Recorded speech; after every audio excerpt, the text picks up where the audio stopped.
একটা শান্ত গ্রামের নাম ছিল কল্যাণপুর। সেখানে একদিন হঠাৎ এসে হাজির হল এক বাবা। নাম তার চমৎকারানন্দ। মুখে লম্বা দাড়ি, হাতে তাবিজ কবচ, গলায় ঘণ্টা। সে বলল, আমি অলৌকিক শক্তির অধিকারী। যে আমার পায়ে পড়ে তার দুঃখ দূর। গ্রামের লোকজন কেউ হাসল, কেউ ভয় পেল, কিন্তু সবাই একটু একটু করে বাবার কাছে যেতে লাগল। কেউ গরু হারালে, কেউ বৃষ্টি চাইল, সবাই বাবার দরজায় ভিড় জমালো। একদিন গ্রামের ছোট্ট ছেলে পল্টু বলল, বাবা, আপনি তো সব জানেন, কাল আমার মায়ের হাঁড়ি ফেটে যাবে কি না বলুন দেখে। বাবা বলল, না, ফাটবে না। পল্টু হেসে বলল, তাহলে আপনি কিভাবে জানলেন আমি ভেতরে লুকিয়ে পাথর ঢুকিয়েছি? বাবা থমকে গেল, মুখ কালো করে পালালো। সবাই তখন হেসে উঠল, বুঝল, ভণ্ড বাবার অলৌকিক শক্তি নয়, ছিল শুধু চালাকি আর মুখের বুলি। সেই দিন থেকে গ্রামের মানুষ এক শিক্ষা পেল, যে নিজেকে বেশি বড় দেখায় তার মুখোশ একদিন না একদিন খুলে যায়। এক ছোট গ্রামে ছিল একটা ছোট ছেলে। এক ছিল ছোট্ট একটা গ্রাম, নদীর ধারে, পাখির ডাক আর ফুলের ঘ্রাণে ভরা। সেই গ্রামেই থাকত এক বুদ্ধিমান ছেলে, নাম তার রনি। রনি ছোট হলেও মাথা ছিল দারুণ চালাক। একদিন গ্রামের হাটে এক লোক দিল, বলল, আমার কাছে আছে জাদুর কলা, যেই খাবে সে রাজা হয়ে যাবে। সবাই দৌড়ে গেল কলা কিনতে, কিন্তু রনি চুপচাপ দাঁড়িয়ে রইল। লোকটা বলল, কেন নিলে না রনি? রনি মুচকি হেসে বলল, তুমি যদি এত জাদু জানো, তবে তুমি নিজেই রাজা হওনি কেন? লোকটা হাঁ করে চেয়ে রইল। সবাই হেসে উঠল আর বুঝল লোকটা মিথ্যে বলছে। রনির বুদ্ধিতে গ্রামটা বেঁচে গেল প্রতারণা থেকে। সেদিন থেকে সবাই বলতো, কে ঠকানো মানে নিজেরই বোকামি করা। রনি হাসত আর বলতো, চালাকি মানে মিথ্যে বলা নয়, সত্যি বুঝে কাজ করা। আর সেই গ্রামে তখন থেকে একটা কথা প্রচলিত হলো, যে মাথা খাটায় সেই আসল রাজা। অনুগ্রহ করে আমার ইউটিউব চ্যানেলটি লাইক, কমেন্ট ও শেয়ার করুন। সাবস্ক্রাইব করতে ভুলবেন না। ধন্যবাদ। একবার এক গরিব ছেলে ছিল, নাম রায়হান। পকেটে 1 টাকাও নেই, কিন্তু স্বপ্ন ছিল আকাশ ছোঁয়ার। এক রাতে হঠাৎ গ্রামের পুরনো বটগাছটার নিচে সে দেখতে পেল একটা অদ্ভুত আলো।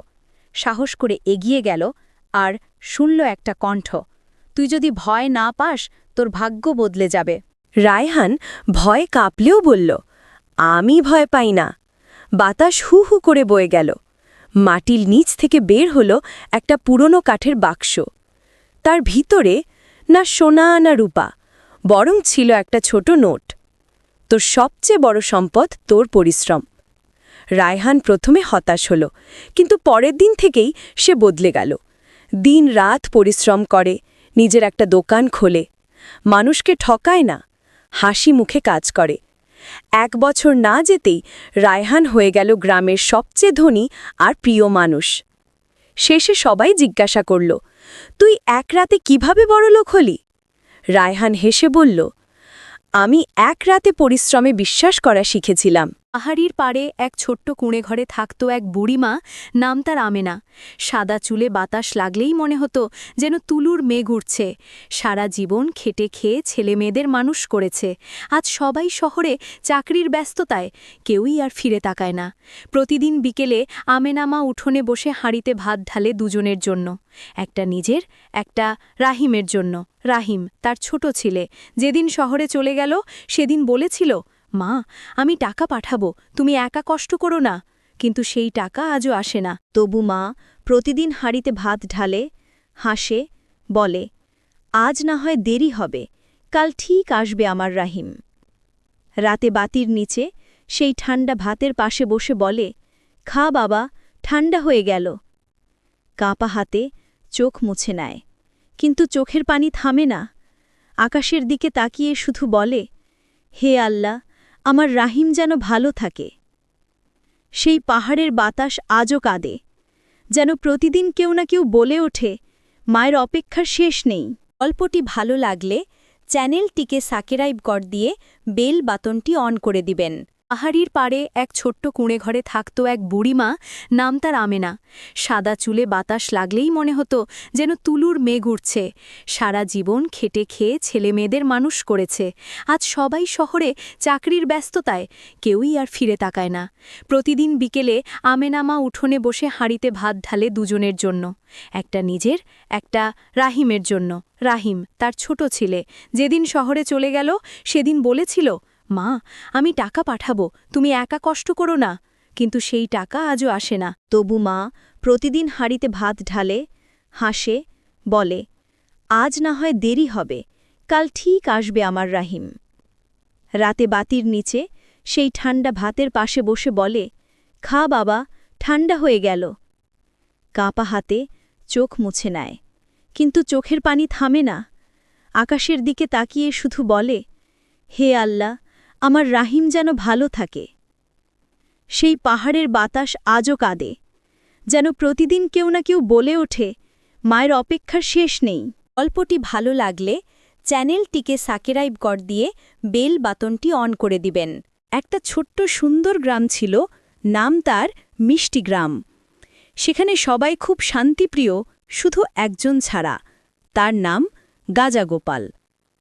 গোপাল সারাদিন হাঁটে রাস্তায়, মুখে একটাই বুলি, গাজা কোথায়, গাজা আনো।